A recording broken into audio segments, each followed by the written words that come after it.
반짝이는 눈빛 눈이 부셔 매일 날 감싸주는 손길.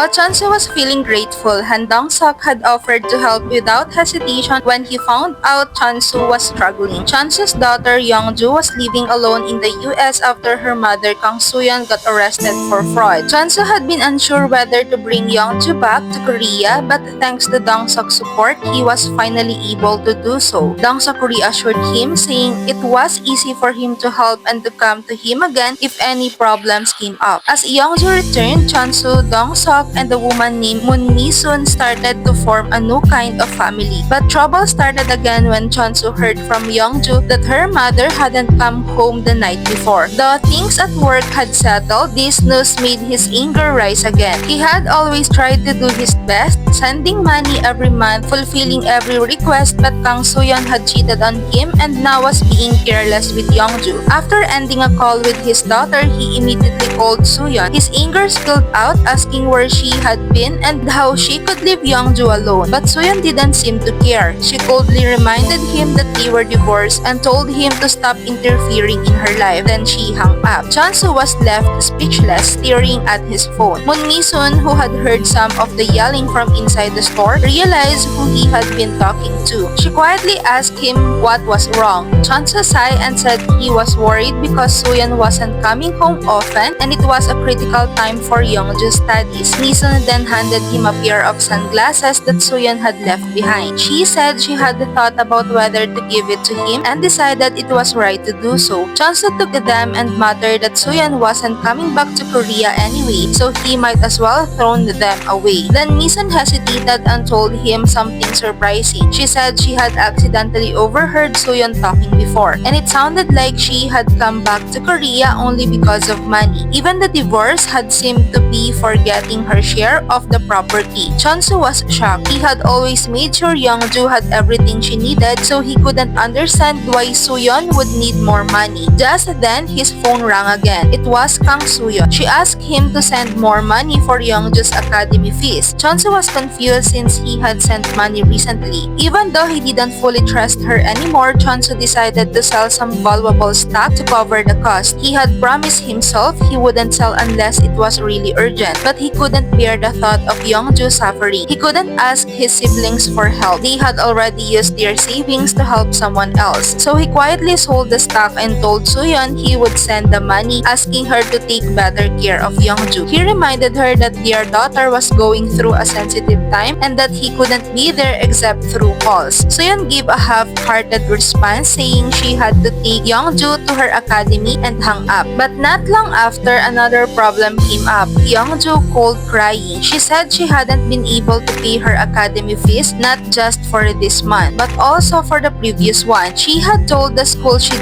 pay it all this month, but now she didn't know what to do. Hearing this, Jang Su felt a mix of heartbreak and rage. He realized that Youngju had been silently struggling, afraid of her mother, and hadn't said anything. That thought made him tremble with anger.